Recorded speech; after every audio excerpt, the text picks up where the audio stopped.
వయసు పైబడ్డ కన్న తల్లి కళ్ళ ముందు చనిపోతూ ఉంటే కాలధర్మం అని తెలిసి ఏమీ చేయలేక కన్నీళ్లు పెట్టుకుంటాం. అలాంటి కన్న తల్లులను ఎందరో కన్న భరతమాత లంచం అనే మహమ్మారి సోకి అకాల మరణంతో అర్ధంతరంగా చనిపోతూ ఉంటే చూస్తూ ఎలా ఊరుకోమంటారు సార్?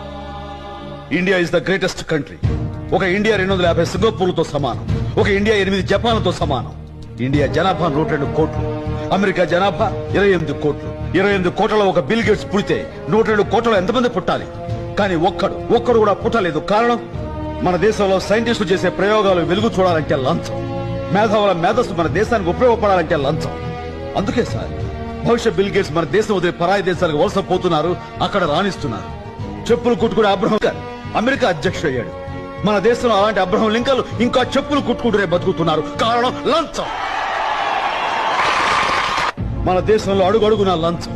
మున్సిపాలిటీ నీళ్లు రావడానికి లంచం, ఇల్లు కట్టడానికి లంచం, కరెంటు ఇవ్వడానికి